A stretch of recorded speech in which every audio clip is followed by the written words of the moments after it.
Nós vamos agora para os últimos 4 rádios que em tamanho perdem para os que nós apresentamos agora há pouco. Mas ao contrário disso, eles são gigantes, eles são receptores gigantes. Eles são considerados os melhores que já foram produzidos. Principalmente se a gente falar de Sony, né? Desses dois aqui que a gente vai comentar, eu falei antes que eu ia comentar sobre eles. Esses rádios se notabilizaram, principalmente no mundo dos radioescutas, e a gente vai falar das características de cada um. Eu vou começar falando desse aqui. Vamos dar atenção para esse receptor. Esse é o Sony ISF SW7600GR. Bom, por que os radioescutas dizem, dentre outras coisas, que esse é um dos melhores receptores analógicos de dupla conversão, PLL sintetizado, né? Ele usa PLL aqui para fazer essa interação aqui, eu chamo de interação humana, né? Os ajustes aqui. Ele tem, resumindo as características desse receptor, primeiro, ele tem uma faixa muito ampla. Ele cobre de 150 kHz a 30 MHz. A sua sintonia ela é muito fácil e muito confortável, porque você tanto pode digitar as frequências como buscar as frequências aqui, né? ou até fazer o scan de frequências que você deseja.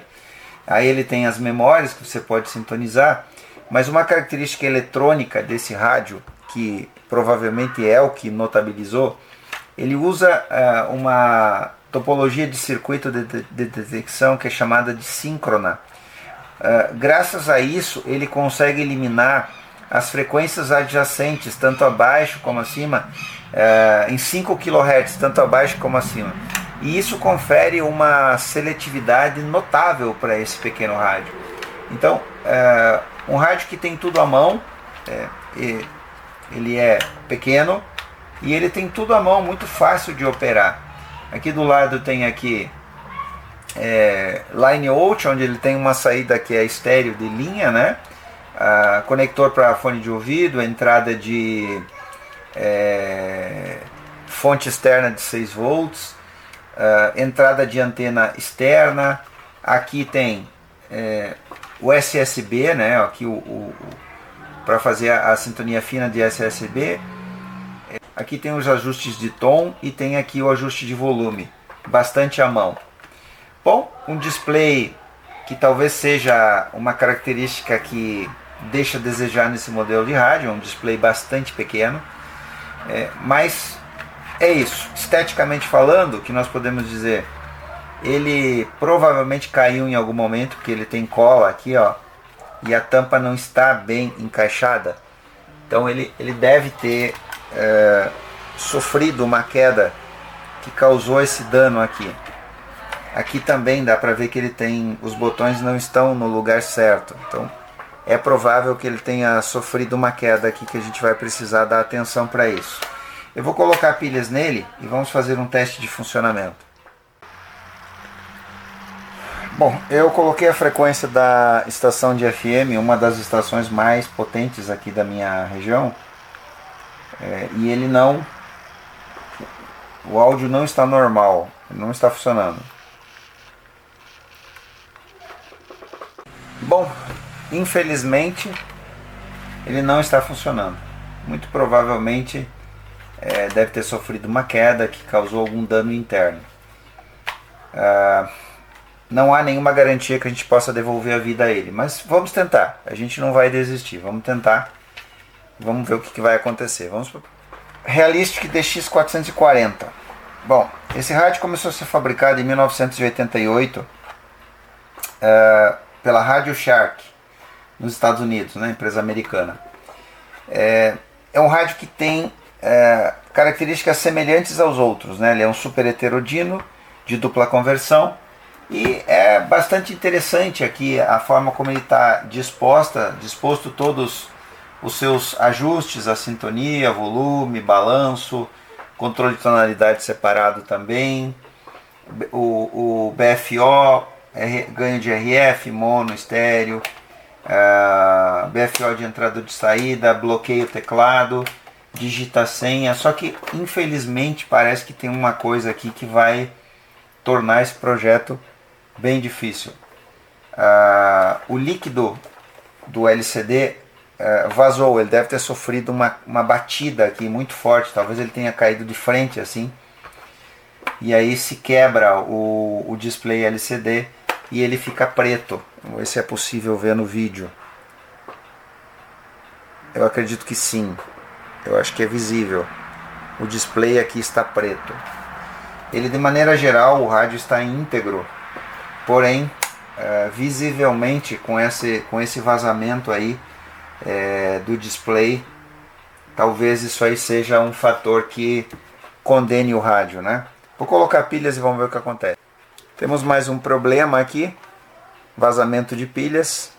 Dá para ver bem o óxido das pilhas aqui que se depositou no contato. Eu vou dar uma limpada, infelizmente aqui dá para ver agora. Infelizmente esse óxido ele entrou no rádio, olha lá, ó. Aquele azul lá embaixo é a cabeça de um parafuso que o óxido, o ácido, né, da pilha atacou e deu aquele efeito azul lá embaixo. Ele tem isso em mais, dá pra ver aqui dentro. Então, infelizmente, isso aí é bastante nocivo. Vou tentar colocar pilhas igual. Ok, coloquei pilhas.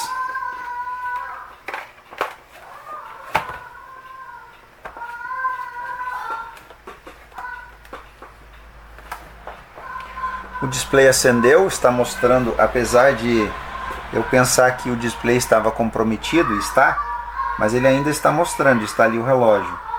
Vamos ver se ele vai ligar. Ligou, mas não temos nenhum sinal de áudio.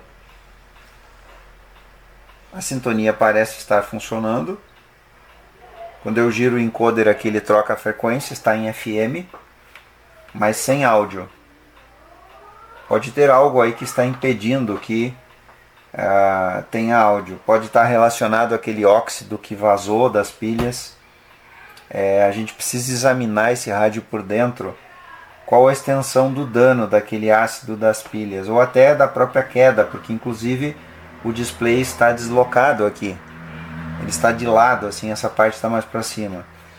Mas vamos fazer um teste nas funções do rádio, mesmo não tendo áudio. FM, AM, ok, foi pro AM.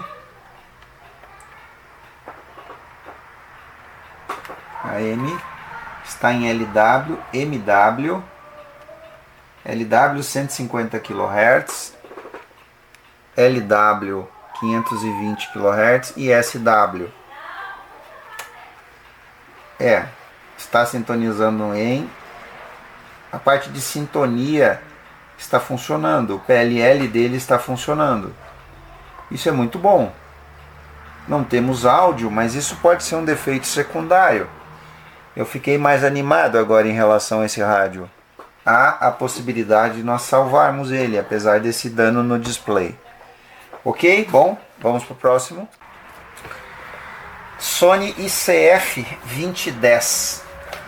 Esse rádio tem aquele mesmo circuito de detecção síncrona que nós encontramos no 7600. Aquele mesmo circuito que faz que atua nas interferências adjacentes em 5 kHz acima e abaixo. Esse rádio também tem. E esse rádio tem uma característica interessante que foi na história da fabricação desses rádios o que ficou mais tempo em produção. Isso significa que ele deu muito certo, né? É uma característica dele. É um super heterodino de dupla conversão que tem uma seletividade maravilhosa, uma excelente seletividade. É lógico, por causa do conjunto dessa engenharia aí. essa seletividade desse rádio ela se notabilizou também porque ele consegue rejeitar frequências de imagem e logicamente dá uma seletividade maravilhosa.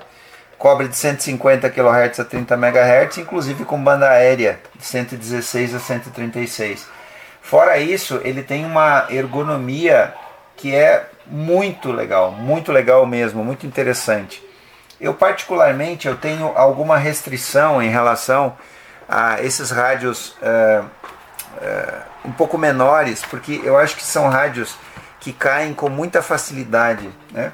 Eu mesmo tenho aqui o X-Data D808, que é um DSP maravilhoso, moderno, mas eu já quase derrubei ele mais de uma vez. E aqui a gente tem então um gabinete maior, ele fica mais estável quando a gente larga na mesa, né? Ele mesmo tendo aqui a característica de todos esses rádios para rádio escuta, ele tem essa escora que ele fica nessa posição na mesa. Aqui ele fica bastante seguro nessa posição na mesa, né? É um hábito dos radioescutas utilizar uma base giratória, né, assim como essa que nós usamos para trabalhar nos rádios. É isso aqui. E esse aqui então ele é ergonômico aqui. Bom, feito esse resumo, dado as características do equipamento, o que a gente pode dizer é que ele está esteticamente muito íntegro. Ele tem aqui bastante sujeira acumulada, é lógico, como a maioria dos rádios tem, evidentemente. Mas aqui o que a gente tem?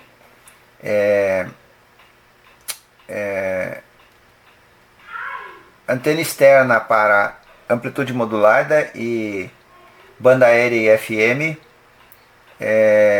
DX e local para AM, saída para gravador, fone auricular, entrada para eliminador de pilhas e o power on-off. Aqui a gente tem um off, um on e um timer. Liga a iluminação, sleep, programação, aqui toda a parte de programação dele, e ele tem os presets de memória que ele tem aqui. Eles são muito interessantes porque ele vem aqui as frequências, as bandas, né? Aqui você pode digitar as frequências que deseja, direct tuning, né? Enter, checa a bateria, manual tuning, aqui, o volume também numa posição muito legal, muito agradável. Aqui o ganho de RF e 3 níveis de tonalidade. Isso é muito interessante, né? Nessa lateral aqui. Então dá para ver que realmente é um rádio que foi projetado para ter um uso muito prático. Vamos colocar pilhas e vamos ver como é que ele se comporta. Bom, ele é um rádio que é alimentado com 4,5 volts. Eu coloquei aqui 3 pilhas Panasonic. Eu já medi elas estão ok, mas o rádio não ligou. Por algum motivo ele não ligou.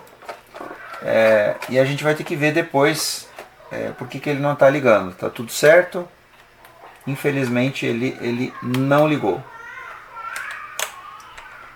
Vai ficar para um segundo momento, ok? Seguimos para o próximo. Bom, finalmente podemos chamar de rádio moderno, né?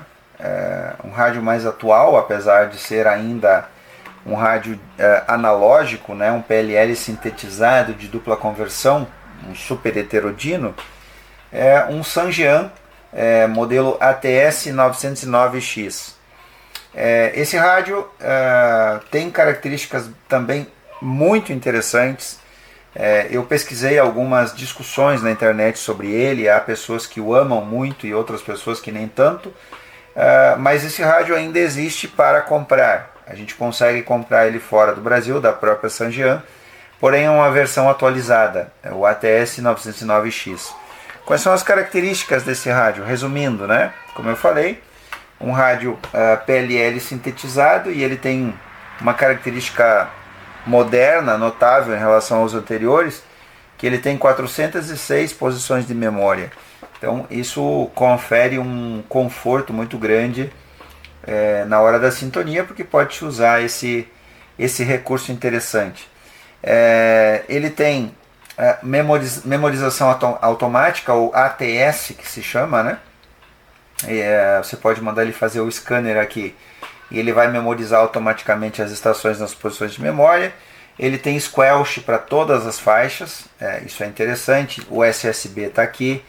Ele tem FM, low band, onda média e onda curta. Cobre também toda a faixa de 153 kHz a 30 MHz praticamente, 29.999. Tem sleep, tem iluminação.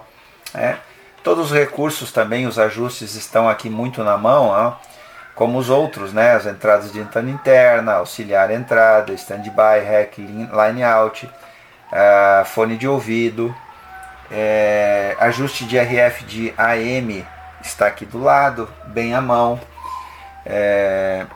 Time set, manual automático, também tem 3 opções de tonalidade, né? E aqui então o volume. Eu vou colocar aqui, ainda tem um set, tem iluminação, World Home. A antena original está aqui, está íntegro. O que pode ser feito em termos de estética é somente e tão somente uma limpeza. Vamos colocar as pilhas.